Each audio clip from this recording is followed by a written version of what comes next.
everybody. Welcome to the SIS workshop with our beautiful Mell Balment. Now, very short intro about how I got to know Mel, which is years ago at another networking event. And I was very much impressed by how calm she was and such a great speaker, and to be able to talk about certain really challenging topics in a way that she said you can overcome anything that's basically holding you back in life. And I remember seeing you there on stage going, I want to work with you. I can't wait to learn from that. We're welcoming Mona in this conversation. Hello, hello. We're live, darling. So we'll tune you in a sec as well. So introducing our beautiful Mel and how I got to know Mel as well.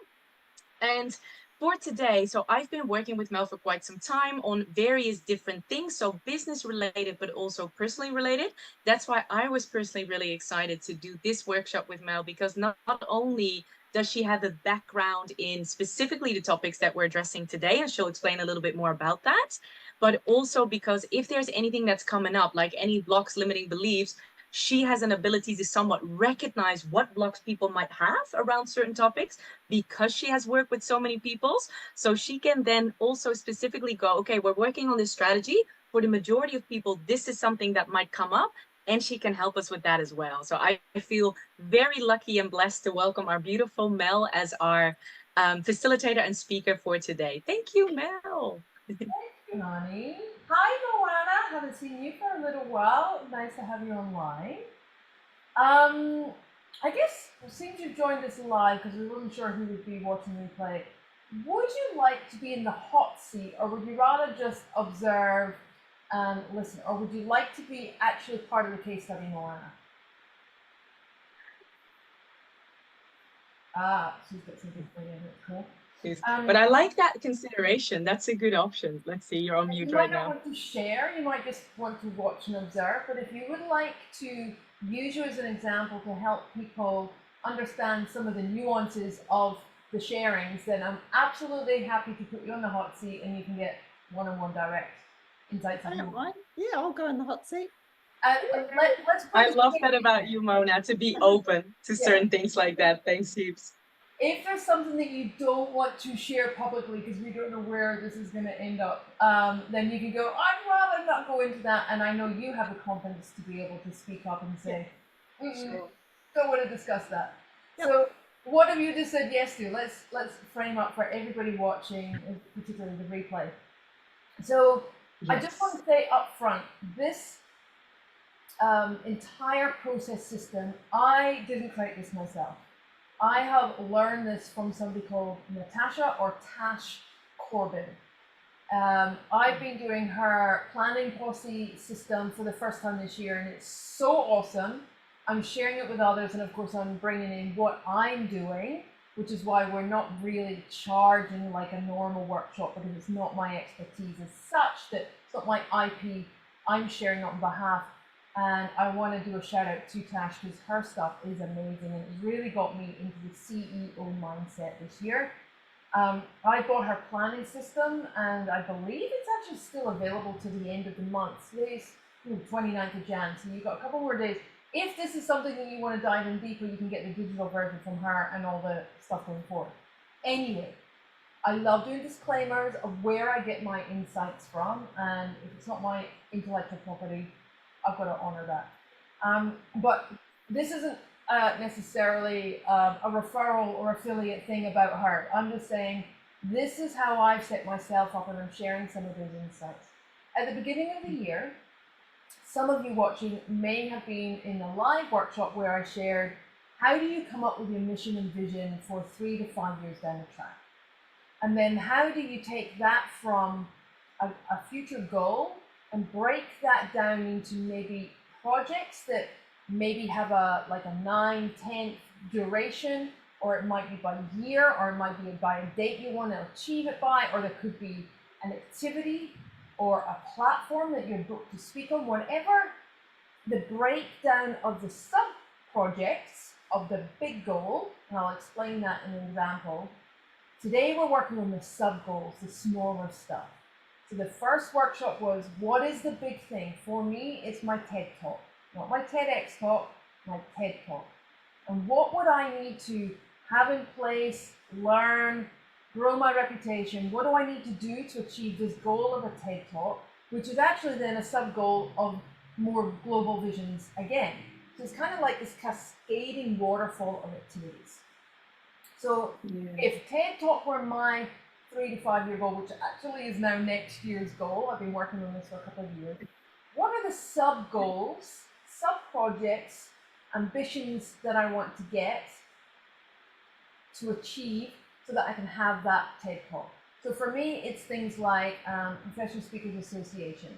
And last year I was invited to be this year's president for Queensland. So that's a massive thing I've been working on for 3 or 4 years now. And it shows how you can cascade and build up. So that's one thing I've ticked over of multiple things I need to do in order to get the goal, in order to get the bigger vision. So that's the context of the framework we're working in today. And what we're technically doing is breaking down how would I get presidency, invitation, and PSA. So that's what we're doing. We're taking that kind of sub-task and we're breaking that down further. So if you'd like to be in the hot seat today, Moana, what perhaps is one big goal and then a sub-goal? So all of you watching, I want you to pick the one goal that is 3 to 5 years, or the big thing that you're working towards, whatever the reasons for it. Could be money, it could be reach, it can be personal, it can be validation, it can be confidence building, whatever reason. We're not here to discuss mission and purpose today. Whatever that goal is, it could be simply to raise 200 million to get deposit for a house, 200,000 to get a million deposit for a house. I was talking big numbers about my dream house there. That was a little fraudulent slip. So Moana, do you have your big future goal that you would like to kind of create a sub-goal from? You're on mute. Of course you are. To create more group workshops. So that would be on a regular basis. And I realise about the time, to have a date and things like that. Okay. It's more about the regularity of the workshops. Okay, so for everybody listening and helping pick this first subject, so what my brain suggests for you is this part of a bigger academy, program, vault, something that these different projects create? Possibly a membership. So at the moment, I've got my private group for my clients, my existing clients, and possibly part of the group workshops could possibly be towards creating a membership. Okay, for simple language of explanation today, let's call your membership the long-term goal. So that goal would be something like populated with X amount of programs that are optimized and everybody carries their journey through and it's all beautifully humming. Would that be fair? Big term goal? Yeah. All right. So one sub goal might be one of the courses. Mm-hmm. Is that an okay approach for today? Yes. Yep. Okay. I would like you to give me a name or a topic or a theme of this particular course that you want to create. Well, I've already created one, and it's Thriving Midlife. No, actually, it's called the Radiant Reinvention Program. So I've already set that up, and I've got a challenge, Thrive in Midlife, which is a lead into that program. So what do you want to work on creating so I can show you how to create the planning system and your day-to-day activities to build, maybe is it the next course? You've got your membership at the top, or are you changing this course that you've already got in place? What? The course that I've got in place is the Radiant Reinvention Program. So that's the course. That's the. It's in place, so it's not something new that you need to create. It's already in place. No, it's not something new it is fairly new. I've only just set it up, really. Okay, so is this about releasing and launching it out into the world then? Would that be the project? Yep. Right. So do you see, folks, that you've got to get really clear on what is it that I'm focusing on before I give the content? Because you're like, I want to create some courses. That's pretty much the language you use. It's like, well, let's get more specific so that we can get the most out of today. So I hear you. Can I add something to that as well? yes. So also to honor what you previously said, thank you so much for sharing also other people's learnings, because that's how we can support one another to go, I've done certain things and it really helps me and I'm really keen to support others with that and mention them. So thank you for doing that. In a bit, I'm going to give you the gallery view. So you're going to be the only one on the screen, Mel. For now with Mona as well, it also helps a lot when, for example, Mel at the moment is helping us to go, what are the goals, and giving people alternatives and options to go. Maybe the goal is the consistency of this new workshop and indeed the launch. Then if you look at the bigger goal, you could say, well, I want to make my first million with these workshops. And those are then the things that we can break down. What I love about what Mel's going to do next is that when we did dive a little bit more into big goal in the previous in-person that we did with Mel, but many people have done this, something along their vision and big goals for your life, 5 to 10 years. When you break it down into sub goals, even working on a sub goal will help you with more clarity for the future as well. Yep. So I'm going to give you the screen, Mel, and then we can chime in from the top. Okay. So this workshop that you, this course that you want to release or launch, what's the word you would prefer to use? The word would be radiant. Yes, I get that, but so you want to radiate this course, but what I mean is from a selling marketing point of view. What do you mean by the word? Okay, so do you want to launch this program? Do you want to release it? Do you want to sell it? What do you want to do with this course? Or maybe make the first 10,000 or something to give it even more specific numbers if you can. Yeah. Okay. That's well, I guess 50 people registering for the program. 50 That's women. great. Now we have something specific we can work with. Yep. Okay, so we want to, I'm going to use the word launch, but be very loose with what that word means to you. There's no specific way. Does that resonate for you, that word? Yeah, launch is fine, yeah. Okay. Yep. Just so we've got some language, it's repetitive for me to use. So we're going to launch this course, and where the goal is to get 50 people to sign up, I assume, in the first launch, the first intake. All right? Yep. So that's your goal that we're working on today. So I want everybody to do the same. Pause this if you have to during the replay. Get really clear on what is the activity that we're going to do, and then, as Marley said, then what is the outcome that you want from that activity. So it's to launch it and then to get 50 registrations. Now you can get into the specifics of what kind of registrations and early bird and high and upsell. We're not going to get into any of that marketing jargon today. That is not my expertise. But what I am going to do is help you then take this goal and then break that down into quarterly, monthly, weekly, daily activities. And this is how we're going to start this activity. So if you need to launch this course, I would like you to write down at least 5 activities, actions, things that need to be done, the first things that come to mind. And I can write them down, or you can read them out, speak them out to me, and then you can write them down later, whatever works.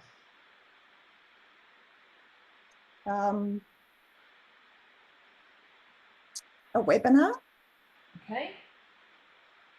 A video explaining the program. Okay.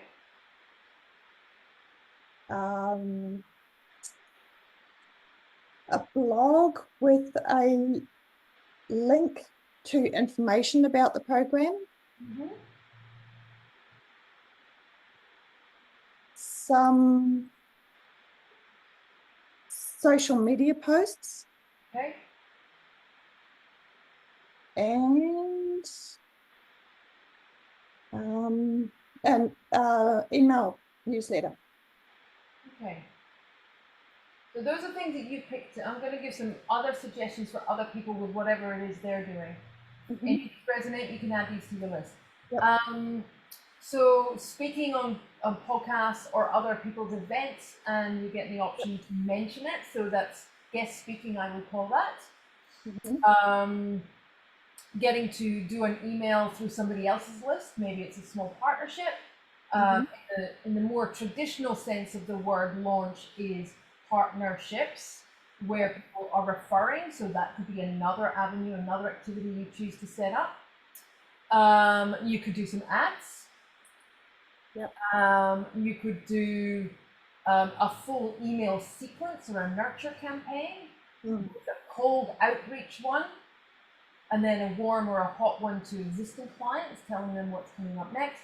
There's a whole heap of different things that you could choose, and the whole point of this is to pick what's right for you. Yep. Now, of those things, I would like you to come up with what are the outcomes of those things that you would like to have. For example, the webinar. How many roughly would you like to register for the webinar and to invite to the course? Because that's a cold or a warm, depends on which group of people you're inviting. What kind of number would you like or be comfortable presenting to on the webinar? You can share that with me, or you can just write it down. So what I want all of you to do online in replay is to give some specifics of the outcomes, so that if you, for example, say I want 100 people to be on a webinar so I can talk about this thing, and I might get the 1% conversion, 10 people to sign up or at least inquire about your course. So I want you each to put some sort of tangible outcome where applicable to some of these things. So a blog, it could be, do I need to write one or do I need to write three? Do I need to ask other people to share it so I can reach 1,000 people, 10,000 people? Roughly, what is an outcome through the point of doing the activities that we picked first time? So I love brainstorm. that. And can we add to that, Mel? In that, I feel that sometimes people might get a little bit confused to go, oh, I'm not sure if I can get 100 people on my webinar, or is there another way that we can approach going when you're not sure what you're doing yet, or it's your first time? Would it be helpful to do some research, ask other people who've done webinars, or consider No, for that's yourself, on average, you need so many people? No? no. What I do we want do? people just brainstorming right now. We don't want any of the hows we're going to do it. We're Okay. ideating what the outcomes and what dream tangible numbers or results could be from these outcomes. Okay, I'm going to get to the next bit that you're talking about, Marley, but I don't want people to get caught up in the how yet. But I love where you're So going. even for now, for Mona as well, she might have the dream to go, I'd love to get 100 people on my webinar. Like, right? That would be a really good number. There might already be a block for her going, but I'm not sure if I can do that. I Can don't we want to dive talk into about. that?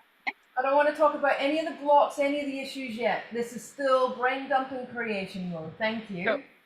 So yes, I would like you to give some tangibles to each of these things if you haven't already.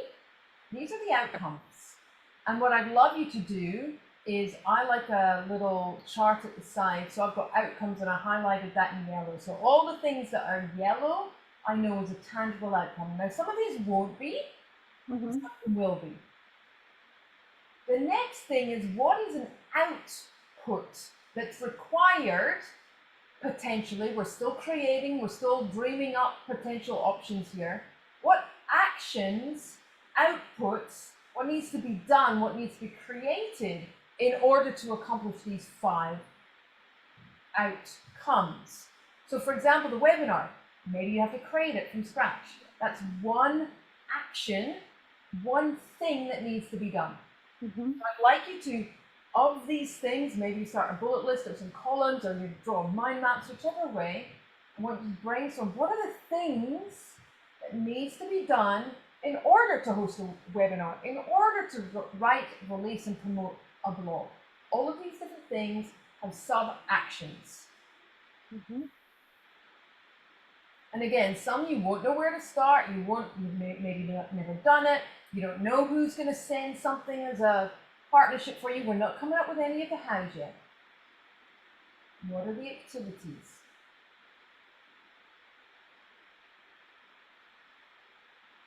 And if it helps as you go, who would be doing that? For example, I have 2 assistants. So as I'm coming up with something like, oh, assistant number 1 could do that, Shai could do that, assistant number 2 and Dara could do this thing. Oh, I don't know, this is a gap. Crap, I need to find someone who can do my video editing.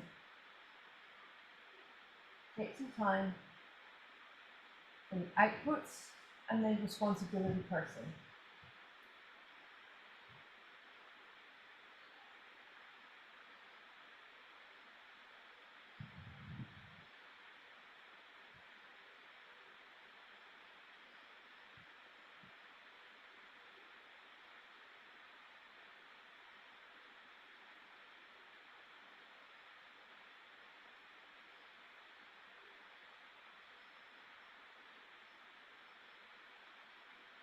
And I'll know you're ready when you look at me expectantly.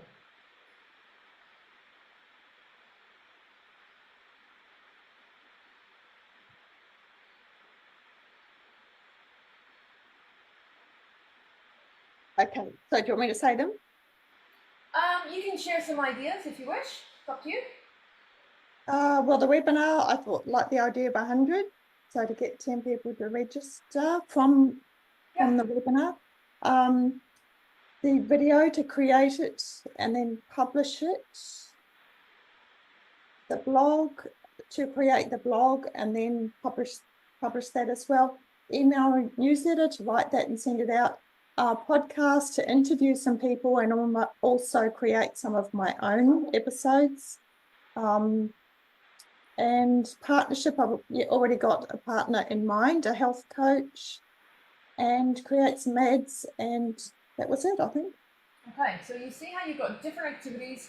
Now, what I'd love each of you to do against these tasks, and please pause to spend more time on this as you need to, but I'd love you to give a rough block of time you think you or the other person might require to do that. So how long to write the blog from start to finish? That's editing, that's cross-referencing, image that you need to create, any background research. How long roughly do you think you'll need for each of these sub-actions in order to get your outputs? My outputs are green, by the way, so I highlight all the actions that I have to do, one color, and then I got a different color for my assistants. Break down the time effort required.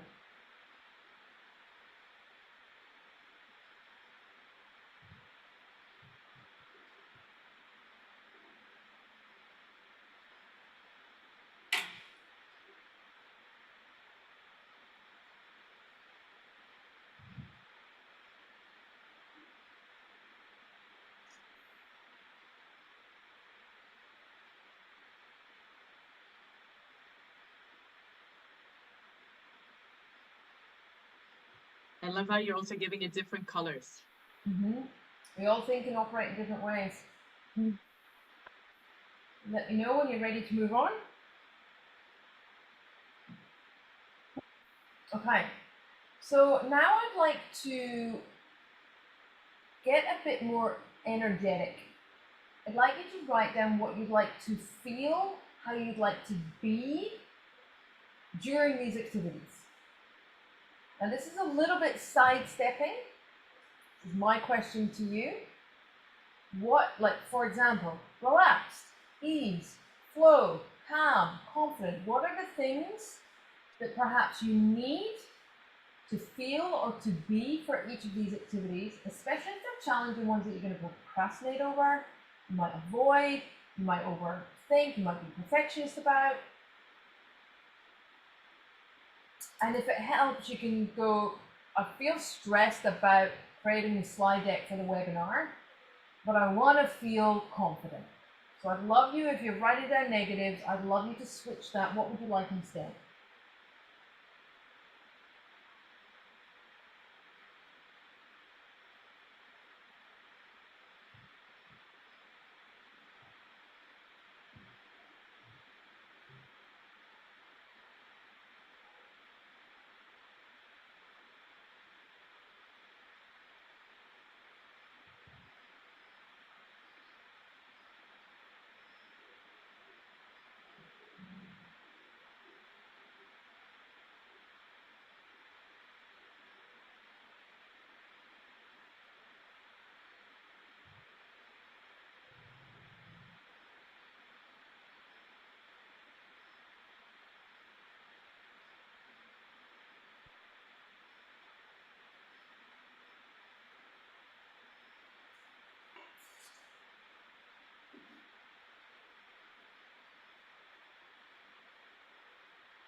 You good to go on? Okay. Now, to continue that thread of inquiry, what do you need input of? So particularly for the ones that are a bit sticky for you, or you're like, I don't know how I'm going to do that, or that makes me really uncomfortable. What are ways that you can counteract that feeling right now? That's going to stress you out presenting and doing a Zoom with 100 people. What would you need to input to yourself to feel more calm and confident, for example? What are some ways and strategies that you know work for you to combat those negative emotions so that you end up in the positive?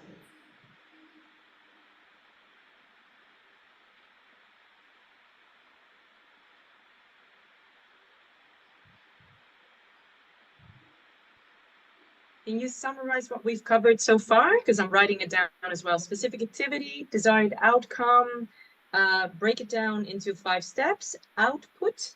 Yep, I'm going to recap it all. So what then does your business need? For example, maybe you need a webinar hosting option to manage all the registrations, to send out the emails. What tech or non-personal, what inputs do you need to create these things? What are the gaps? And if it is a tech thing, what knowledge might you have to input?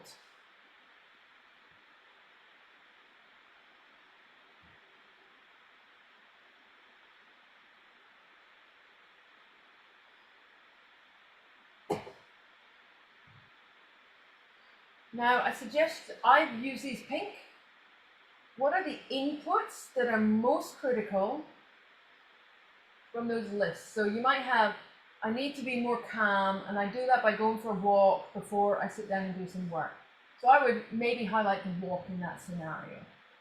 So highlight or color code or circle or indicate in some way the inputs that you and or your business need in order to have the outputs and the outcomes, and then I'm going to do the summary and wrap up.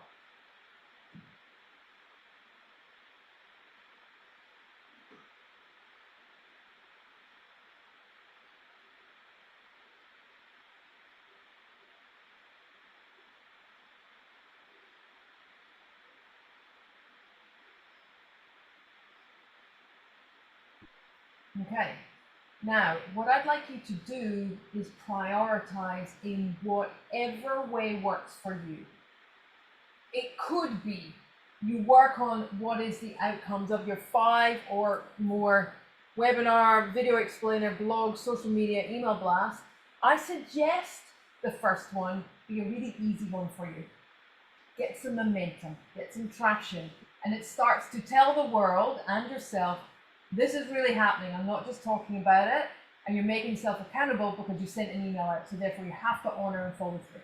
That's an example of what I would do. Low-hanging, easy pick, get some results, momentum going, is your first outcome. Prioritize your outcomes first in whatever way, color coding, number, lettering that works for you.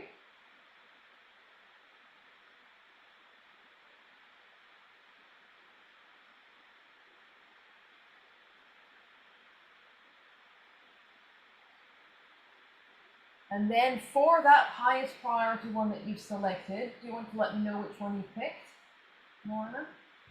That one was the blog. The blog, right? Was So it- of the blog second layer, the outputs, which was green for me, the second outputs, I want you to prioritize those things. Now it might just be write it and release it, but there's 2 steps there, right? Do you need to clean up a mailing list? Do you need to see if someone else will send it to their newsletter people as well? So what are the things around the blog specifically, and what needs to be done for a second, third? That one's maybe not such a complicated one. That's great, that's fine. But then you can tune that for the second outcomes. So you prioritize the green that goes with the yellow. So each of those 5 top levels will have a few actions underneath. I want you to prioritize those sub actions. it mostly usually is in sort of timeline. You can't do one without the project management. You can't send it unless you've written it. But maybe you've got an image that you need to create. Maybe maybe you want to record a little video snippet that goes with your newsletter. Whatever else goes with that activity for the blog, add in all the actions, prioritize those actions, and do that for each of your 5 outcomes.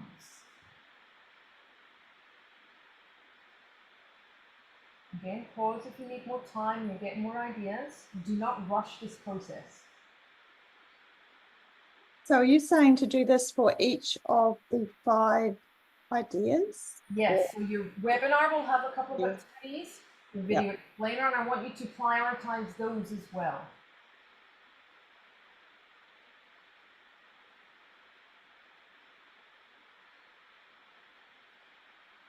Now we've already hopefully allocated some time in advance. You don't have to worry about the time allocation, when I'm going to make time for that. We'll get to that in a little while. But if you've got the priorities, all the decision making is kind of done from there.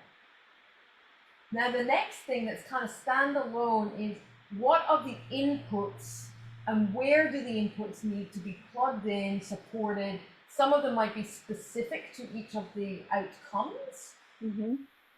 But for example, mine is now a daily walk or exercise in the morning. So that's a daily activity for me in order to have a calm, clear mind that I've decided I need to input to myself so that when I input to my business, I'm clear, I'm motivated, my back's not sore, like I'm good, set for the day, whatever that ritual might be for the morning. But there might be other things. Maybe you want to sign up for a webinar training with someone. What are the inputs? And then prioritize those, overlay them into the outcomes and the outputs. So the inputs are splattered everywhere in the appropriate places. Now, if it's getting a webinar training, then that becomes an action to find someone to teach you on webinars. And so that then could be a higher level priority depending on the timeline and everything else that you're doing around when the webinar needs to be done. But for now, what are the inputs to yourself and your business? And this is where we start breaking it down even further.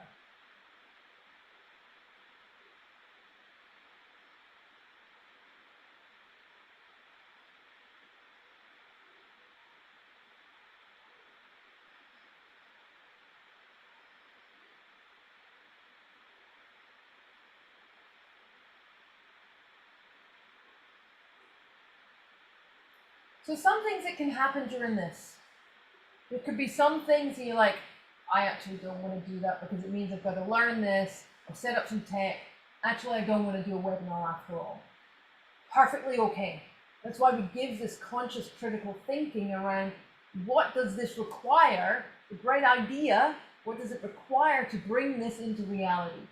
And it's absolutely okay to say, that's not going to move the dial for the amount of input it takes for me to do all of the webinar setup. That's actually not going to get enough bang for my buck because I'm not confident about it at all. These other things, I think I'll get whatever my outcome goal is. 100 people to register. 50 people to register. You might achieve that 50 without doing the thing that takes the most effort and the most stress and challenge on your energy. So you can defer some things. You can outsource some things. It's absolutely okay, the CEO of your own business, to work out what works for you, what to outsource, and maybe what just to pause for a year going, that's a nice idea. Actually, in reality, I don't want to. However, here's a caveat. What is uncomfortable versus not in my genius zone versus not actually worthy of me learning? There's a big difference with those different challenges.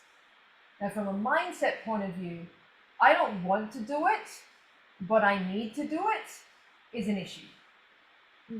I don't want to do it because actually it takes too much time, it distracts me and pulls me completely out of flow to learn or to even write, maybe it's best to get some help. But the activity still needs to be done.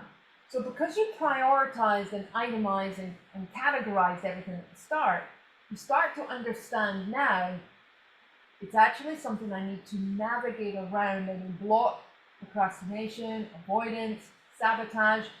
This is a non-negotiable. I've identified this as being really important. The action needs to be done by me. I've got to get out of my own way and master whatever it is that just makes me uncomfortable. Versus, I don't feel like doing this right now. That's ego. I don't want to do it because it's just not in my wheelhouse. There's a difference between not feeling like doing it and not being the right person to do it. I hope that makes sense to some people. Yeah. And without selling myself, if you feel it needs to be done and I am the person that needs to do it, of course, get some external help. But another solution until you decide to take that path, outsource, freelance, partnerships, do an exchange with someone, get your assistant to upskill instead of you. Whatever needs to be done that has to be worked around in order to accomplish this goal. That's where you start to catch your own thinking around the avoidance or the procrastination. Any questions or thoughts from either of you at this point before I break this down further? Moana? Love how you're reflecting on the difference between if you can do it but don't feel like doing it, like almost to try to figure out to go, is this ego? And for me, then sometimes the question would somewhat be to go, when do you know this is okay, I'm not feeling like it, so it's not meant for me kind of thing? Or is it my ego's trying to get in the way of something scary and I could be super successful at doing something that means having to come out of my comfort zone? How do we distinguish between the procrastination because ego is lazy or trying to get in your way versus procrastination because you feel like it's not really for you and there might be a better option for you? Okay, so to address the ego question, this is why I got you to feel at the start. If you already know and you've identified, I get stressed, I feel unconfident, whatever that negative word was, you've already identified it. So the feedback, the referring back to the task, if you're smart, you're now catching yourself going, I'm likely when I get to addressing this task to feel avoidance in some way. Now, intuitively, there could be another layer of this isn't the right time. Now, intuitive mastery takes practice. For me to know when something is uncomfortable, I just don't want to do it, I'm avoiding it, versus there's actually a reason why I'm not meant to do this today. I can tell the difference, and that takes practice. But it can be simply self-inquiry of saying, I really want this outcome. So let me give an example. With my TED Talk, and I got a speaking gig that's part of, I want to have 20 speaking gigs to give me the confidence to do my TED Talk. And one of the activities of that speaking gig might be to develop and practice the content, for example. Now, I hate practicing. I really struggle to talk something aloud without anybody to interact. I find webinars are not for me because talking to a screen without interaction, I have learned, is just not enough feedback and connection for me. Other people can do it and it's great. I did about 6 and went, this is so hard, so much energy for me to bring enthusiasm. Look, I just can't, it burns me out for the rest of the day. Now, delivering content can burn you out for the rest of the day, but I gave it enough of a go to understand the difference going, oh, talking to a screen without interaction is just not my style.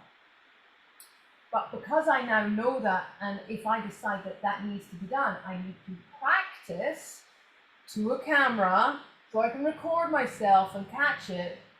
I set myself up for success by asking someone, can you just hop on a Zoom for me? You'll get to hear this talk for free. You'll get to learn from whatever. It has to be someone who's interested in it. But I just need some feedback on, do I speak too fast? Do I nail the points that I want to get across? I give the listener the task to focus on so that I can just deliver the whole thing and then get feedback at the end of it. So the ego part is, I don't want to do it, so I wouldn't even set up the Zoom chat practice session with someone else. But I know that that's what I need to do. So you can start to catch, and sorry, the other part about intuition knowing is I just don't know the right person to ask versus I'm going to ask someone, but at the moment the right person hasn't come to mind. And then I want the right person to come to me. They're asking for that solution, and usually within a couple of days, that person pops into mind, and then I set it up. So it takes a bit of mastery to really know the difference between ego avoidance and following flow and right timing. It comes from inspiration from yourself. If you It's really wanting the outcome, like you were saying, it's wanting that outcome enough. Yeah. Yeah. Yeah, I actually, ego, want this more than you don't want it. Yeah. You need to go and take a break and go and play with the fairies and the dragons somewhere else and stop affecting my life. Mm. I talk to ego like it's a child. Yeah. Go on, go off and play with the fairies. Big Mel has big stuff to do here in the earthly plane. Bugger off. But yes, it's by identifying the emotions. That's why I did it at the start. I'm feeling this exact thing that I knew I would feel. How can I So get it's it? awareness as well. I love how you explained that. Thank you. I believe another thing that I have noticed myself that shows up, and I believe for a lot of other people as well, is that we dive into procrastination in a way that we stick to the things that we already know what to do, and we're like, I'll just do these emails first, or I'll just do the dishes first. Like, oh gosh. If you end up tidying the sock drawer when you're meant to be writing a nurture sequence, you know you're avoiding and procrastinating. It's really simple. The self-awareness and to stop it, not so easy, but you're like, I normally hate doing this task, and suddenly this seems more appealing than working on this one activity for my business. How I get around that? Really simple. I do that shitty task first. That's what I was going to say. Maybe it's do the thing that you don't want to do first. And how do you decide that? And that's what we're going to get into next. So pause. That strategy, I believe, is called eat that frog, right? Yeah, eat that frog. Yeah. Moana, you were going to ask something before Marley asked about the ego question. I can't remember what it was, sorry. Yes, you can. So here's the mindset thing. Tell yourself. What was I going to ask Mel? What thoughts, questions from the entire planning priority process?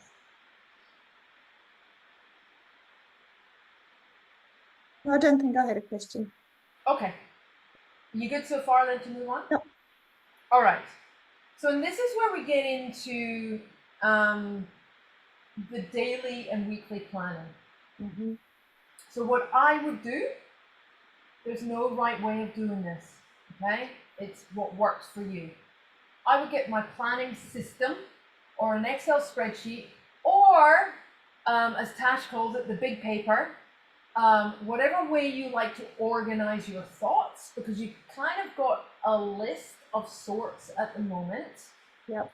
Now what we're going to do is break the activities down. Now, the blog is not, maybe depends on your style of writing your blog, as complex as delivering a webinar.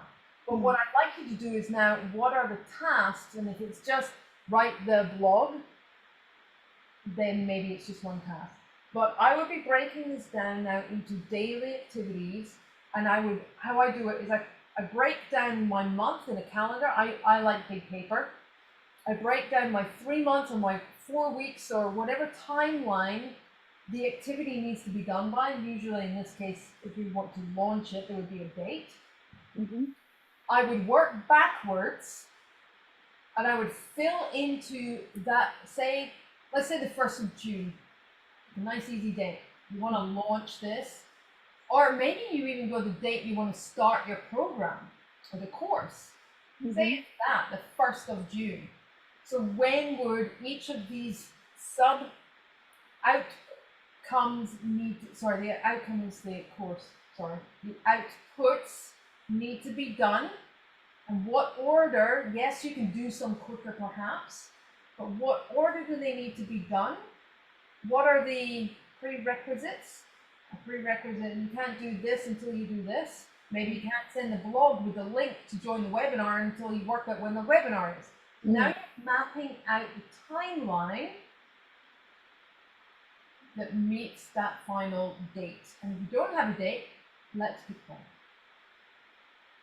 I like the 1st of June. Okay? Whatever the date is, you're going to do your thing, people online. And then what other dates? So the first part is chunking down those 5 or 7 or however many you have outputs. I break it into 12 columns because I like to then break it down, and then the tasks you might be, if you pick the webinar again, webinar might be done the month before. So in May, you've got maybe your 4 weeks. Which week would you do your webinar? And if you've got then the tasks that need to set it up, when would you be doing the writing of it, the training of it, the setting up the tech of it? Break down those things. Does that make sense before I add the next piece? But before I'm done. Okay, so now we're going to plan out all of the actions and activities that need to be done. I want you to plug in the inputs, plus other inputs, such as a holiday, such as public holiday days off. What are the things that need to be input to your calendar that are going to affect this timeline? You need to factor in all the distractions of life that need to go in there.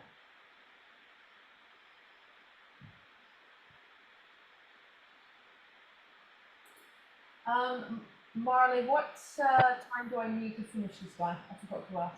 10 minutes? No, we have 90 minutes in total, so you got 40 minutes. Okay, good. So we're breaking down and adding in any other chunks of time so that it's really broken down for the outputs and the inputs in order to get the outcome. Again, color code it if it helps.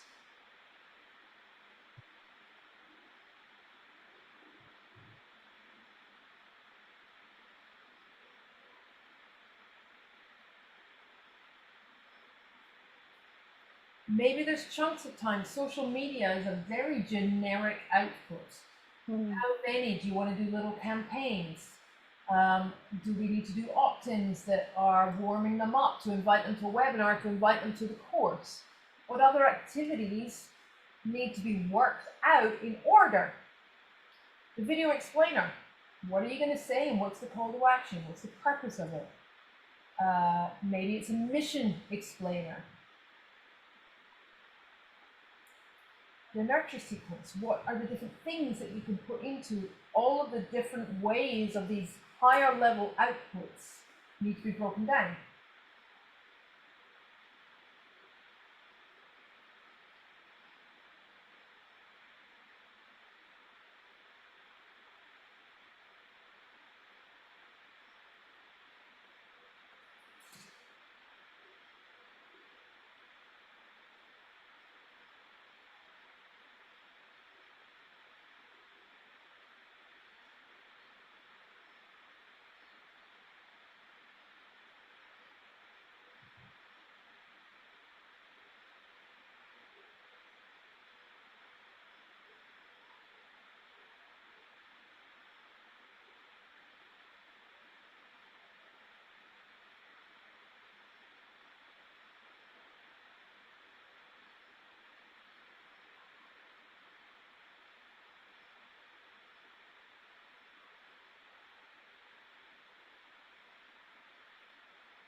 Okay.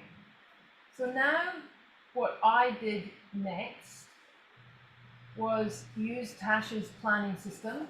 I've got her printed version. And what she did was break it down into the outcomes, so a one pager for the quarter or for the entire project. What are the outcomes with the tangibles? Then she put the inputs in the lifestyle. What are the things that need to be done in order to support the outcomes? Then she put the outputs underneath it. So she suggests 3 outcomes per quarter and 3 focused outcome inputs, lifestyle that needs to be done, and then a max of 10 outputs from each of those outcomes and inputs. Does that make sense? What was it? Inputs and lifestyle, did you say? Yeah, so the inputs to yourself, the inputs to your Oh. business, the lifestyle changes.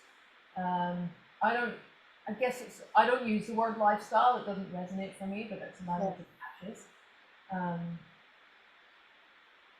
And then what we're going to look at is what are the monthly or the periodic, if you're working by project, what are the periodic checks that you need to make in the frequencies?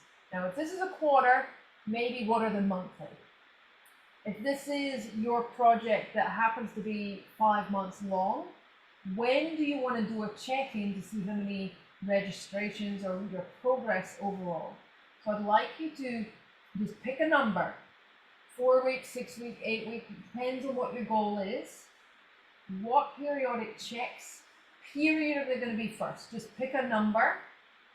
Could be monthly, could be quarterly, I don't know, it depends on what you're doing. What's your number? Just so I can use your Monthly. You're going to do monthly checks. Yeah. I would like you to write down some checkpoints or bullets or titles or headings of what are you going to check on a monthly basis to make sure you're on track.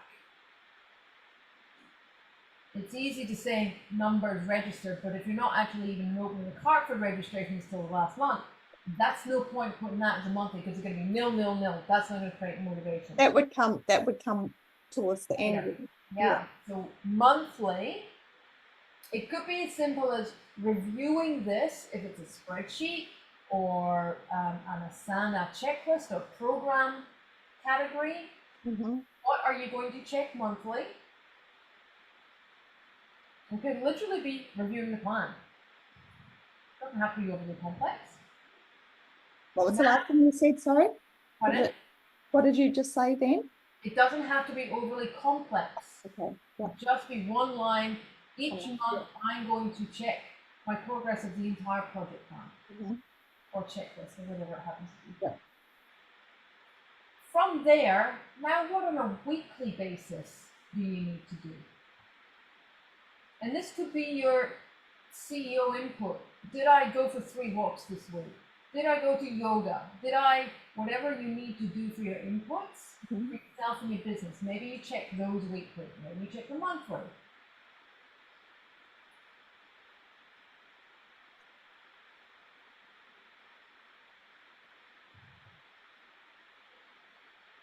Yep.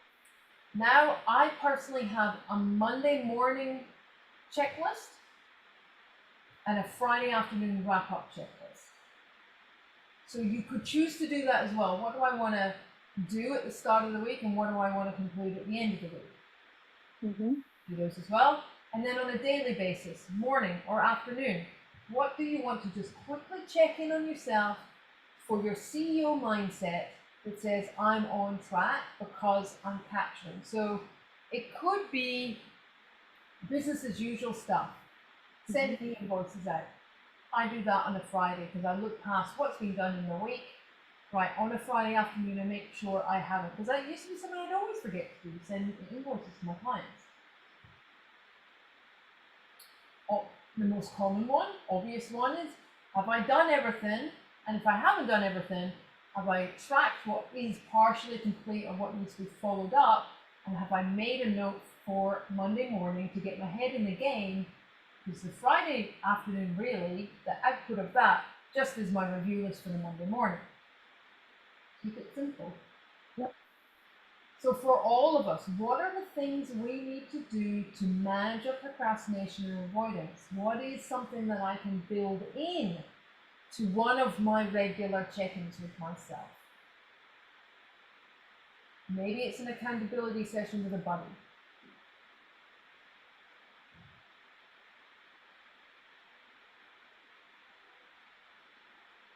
I've kind of already got this weekly one because I have the accountability on a Tuesday for my networking group that I run with Karen. And I break the weekly goal down into 3 tasks. Beautiful. Yeah. So now you're getting into your daily activities, Yeah. which is the next, or rather the final step of all of this. You're like, so now we've got it down into reportable sections for ourselves that we can check in. Yep. And now the daily. So whatever way works for you. I've discovered, like, Tasha's got this daily planner. It does not work for me. I've tried for 2 weeks, and I use the word try deliberately. I've tried, it's not working. I need to give it a bit more chance to get into the discipline, but so far I'm really struggling with doing daily journals, notes, lists. I'm an electronic girl through and through. Isn't it like daily would be more like a to-do list, wouldn't it? Yes. As opposed to a task towards a goal. Yes. For generic terms, yes, but people use their daily journals in much of different ways. Some are to-do lists, some people use it for reflection. Tash kind of puts that all into a one-page spread. Oh, yeah. You have your tasks, your priorities, what you're doing, your different thoughts, your notes from meetings. I'm really struggling with it because I have notebooks that are specific to projects. So I've got my speaking training, I've got my coaching one for myself, I've got a client notebook, so I keep all my notes. So I have 5 notebooks. Not everyone does that, that just works for me. So the way that I drive my personal, what do I work on today? How do I know if something must be done today? Is I've got a similar piece of software to Asana called Motion. Motion.ai. And what I love about Motion is I'm putting the tasks in, I'm taking basically my big butcher paper, and I'm like, okay, that needs to be done by here. And I start at the end result, and I put it in with a priority, I color code, I label, I use all of the different ways that my brain likes to work to give it a deadline if it needs it, a reminder before a deadline. It's got lots of different ways that I can search and categorize so I can keep track. The juice of Motion is it puts it into your diary only when you need to. So I used to kind of like, okay, I'm a spreadsheet and a calendar driven. So I put into my calendar, must write blog, like 3 hours, Tuesday afternoon. But what I find happens, one, I'm either not juiced or I'm waiting for some more inspiration to come because I know I've got no problem writing. I actually want to do it, but I'm just missing something to spark me off. Yes, everyone, I know this ChatGPT, that's not what I'm talking about. I'm talking around my angle of writing the article or the blog. I just sometimes need an example from life of like, oh, okay, that's how I'm going to share that wisdom in the blog. So if I don't get to it on Tuesday afternoon, Motion then says your next available time slot is Wednesday, and it automatically moves and shifts. But it doesn't fill up all my calendar for weeks and weeks. It only does 3 to 4 days in advance, and it's ever evolving. So if I get a call from someone or an opportunity or somebody tags me in something I have to respond immediately for a speaking opportunity, I got to get onto that. And that can take 2 hours to write an expression of interest. That's more important than writing a blog in that moment because it's time sensitive. So that's why I like Motion, because it allows me to be spontaneous. It allows me space. And I don't have to think about it. Fuck, look at my to-do list. What have I got to do? Oh! It's telling me what the next priority is because I've given all the priorities and all the labels and all the criteria as I've saved the task. Now, some people, that would be a complete nightmare, a complete headache to put that much effort into categorizing and organizing a task every time you want to put it in. Whatever works. Spreadsheets, just tick off that's done, what's next, and then you can rearrange the order of the lines, whatever works for you.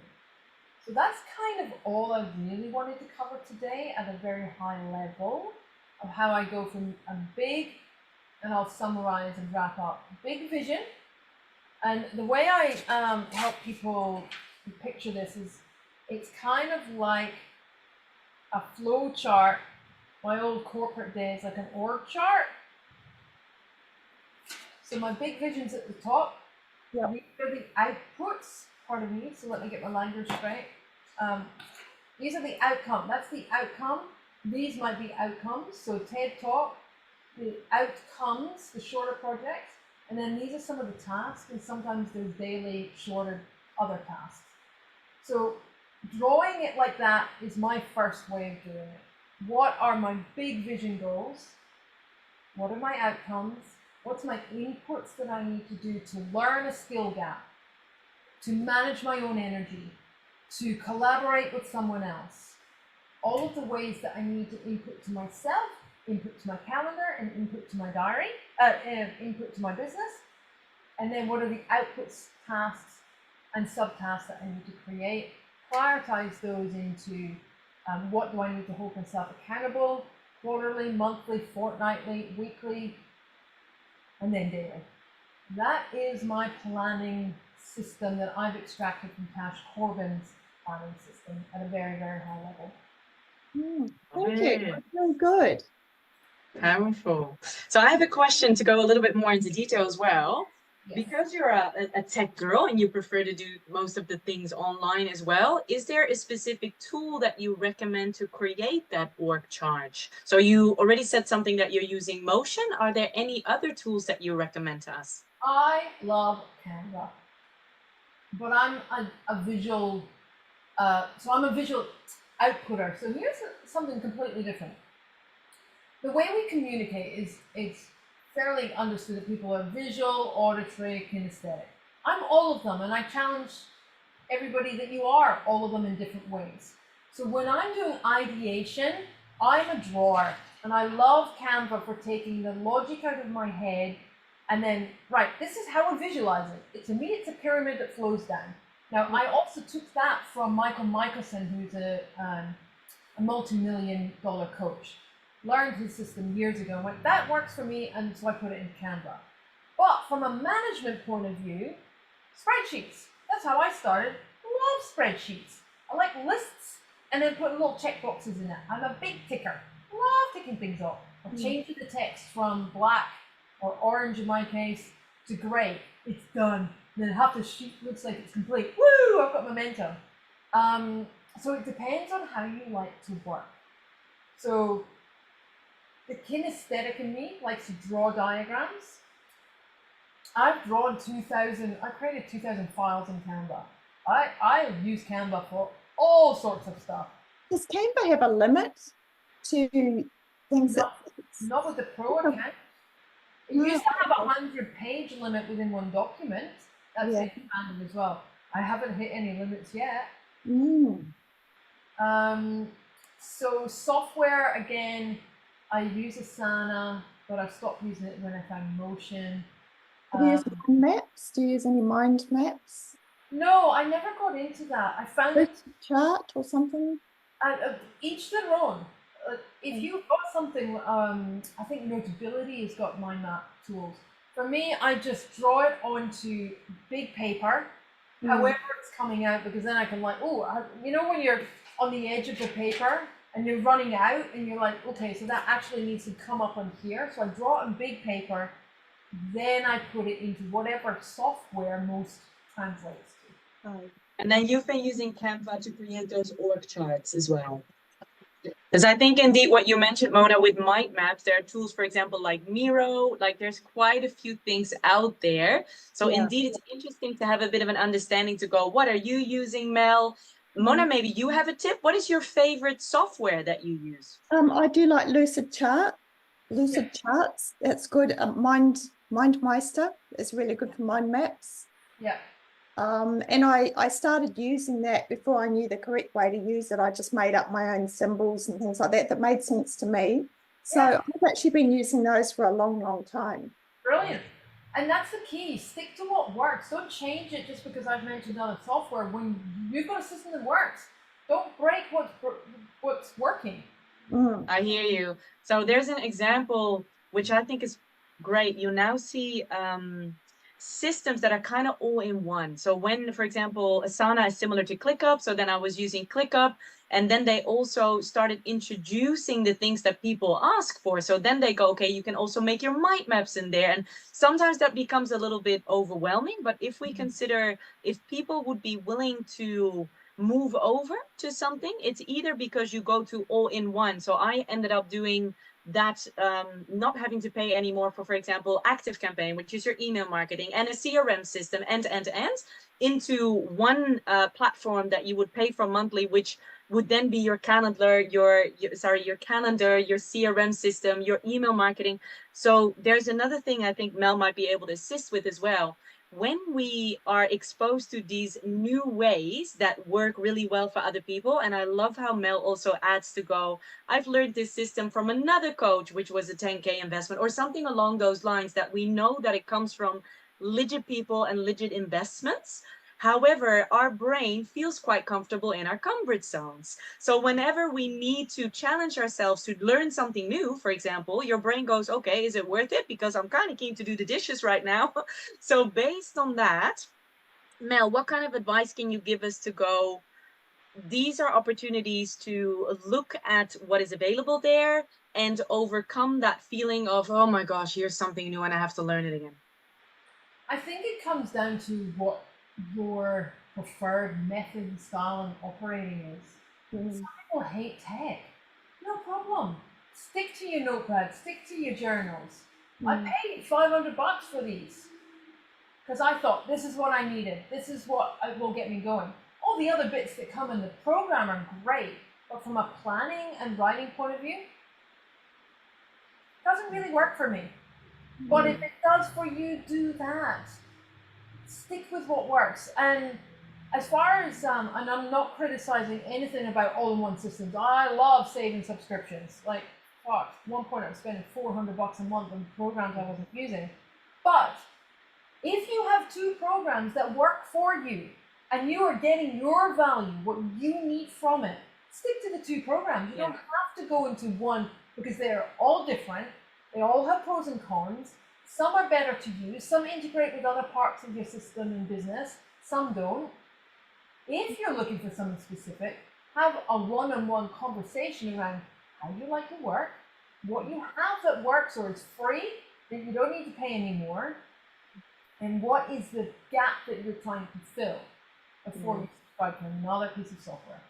I love that. Very accurate example, because in the system, they provide a calendar option, but I've been very happy with Calendly. And I'm like, but I like how it's set up. And so now I have both, but I am looking at, if it indeed does what it does, then why should it be paying for both? So sometimes it's also the time and having people to help you with accountability. So in what we're doing today with Mel, giving us step-by-step, like a really powerful system to help us break this down and focus, what has helped me is indeed these kind of settings. So whether it's an in-person meeting or online where you have somebody who can assist you, take you through step-by-step, but also our co-works at the hub, where I then sit next to Danny, who's the tech person of the hub.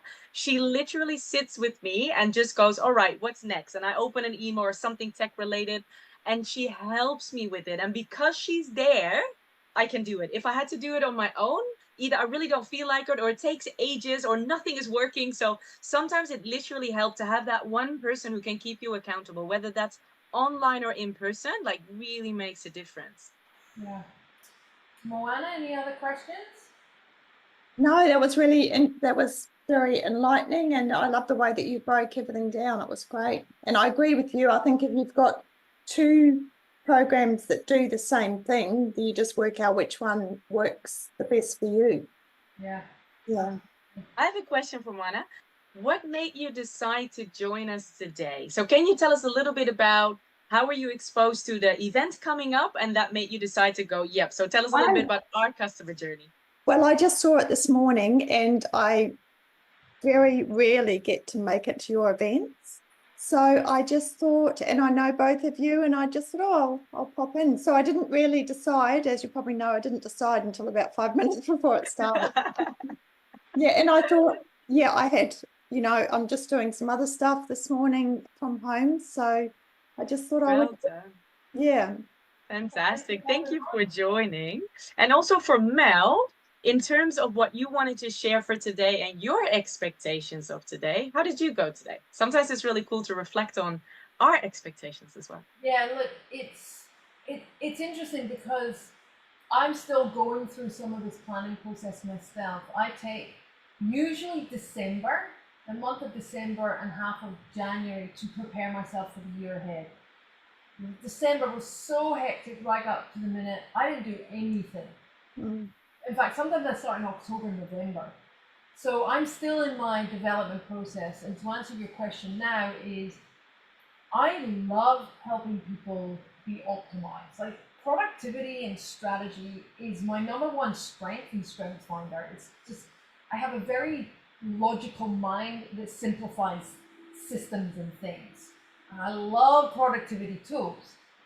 And what I've taken away from this is, I think I want to run this each year because I love explaining what works for me and helping people find what works for them. And then from a business point of view, accountability as an executive coach is one of the things I do. So doing this keeps myself accountable. Yeah. And it helps people understand a little bit about my practical side. That's the bridge to my spiritual stuff that I do, the energy healing. So from a, this gets me doing myself and motivating myself by sharing. And I think that's something a lot of people, when they start guest coaching, speaking, and doing, certainly in the early years, you just got to do it. And it doesn't matter that no one shows up, you still got to do it. I struggle if you weren't with me, as I mentioned earlier. I wouldn't do this to the computer and then record it. I tried that and it comes across really flat for me. So sharing my wisdom and just a little bit of my energy with people is actually all I wanted to do. I love that. I'd love to add something to that because I believe, so one of the things that Mel has been really helping me with is to have more trust in that whatever is happening now is happening for a really good reason and like kind of like divine timing. So for you to make that decision, Mona, and join us today was perfect for Mel to do the hot seat coaching opportunity, which then gave you a unique experience as well. So I'm looking at this going, even the people that we have on the screen now is what I call win-win-win. So everybody goes, great, we got really good value out of this. Next to that, the replay that will be shared with our sisters in business and that will help them as well. I will actually watch as well and go back to certain things to go, let me spend a little bit more time on what Mel recommended. The thing that I would love to ask Mel to share a little bit more about for people to understand why you are so knowledgeable in this field. What I know is that you previously had work experience in terms of being a PA or something along. So can you tell us a little bit about your background and why you are such a big fan of productivity and know so much about these things? So in my corporate world, yes, I was an executive assistant. And I had a team of, there was 6 people, 4 full-time and 2 part-time, that PAs and junior EAs that reported to me as the executive assistant. And my own productivity was always interrupted by managing and putting out fires, and somebody's boss needed something and I was always juggling. So that's one aspect. The other is as part of my executive assistant, I was always involved in projects. So I was always the event coordinator. When I was at CSIRO, I joined the project team within my HR team. And that was implementing and rolling out special HR projects from the CEO. And so again, project management was something they paid for me to become the step below a fully qualified PM, a project manager. That was like a $50,000 investment to get that certification, and they weren't prepared to invest in me that much. But I did everything that led up to that. So efficiency and managing thoughts and tasks and people, it's kind of been a skill I've always had. And I love anything that can hack time and tasks so that it's out of here and it's on a spreadsheet or it's on a piece of paper. I had to-do lists back then. Some of the software wasn't available until I was getting out of the corporate world. Asana was still brand new. I introduced it in my last corporate role, so which was 10 years ago now. So that's my background. Project management, event management was something I did before, well, in between on my executive assistant. So just love productivity. How can we do the most in the most effective way? And now I'm allowing and understand the power of white space, which allows us to have ideation, creation, not worried about the how, have space to, what I do is my hobby on beading, go create something in silence, and then when I return to my desk half an hour later, the ideas flow. So that intuitive way of doing tasks, motion has allowed me to do that. It's created white space, telling me the next priority. I'm like, oh, I've got 3 days actually to do that. Everything else is not that important. I know where everything's at. I'm like, wow, the software's doing all the hard thinking for me. I just, right, that's the next thing I need to do. I love that. Also, what you said, which I think is really beautiful, to consider, let's call it art therapy or something that works for you to give yourself, and I remember you taught me this sentence, it's so beautiful, space for grace. You know, to have that space. What I also learned recently is that you get the best ideas when you're in a state of boredom. So for people to feel like, what do we hear all the time when we ask people, how are you? Normally you say busy. People are busy. Oh, everybody's busy. What does that even mean? Are you being productive, or you're just like running around like a headless chook? So when we consider, where is your space for grace, and what are your opportunities, not only to move away from the mindset of busy, then to get into the state of relaxing. So I loved it when you highlighted to go, okay, what is it that would help you to overcome the feelings of stress or something that comes up when you have to do a challenging task, even to the point of boredom. So I had a recent experience. I was quite lucky. We won a 30 days unlimited at a recovery center.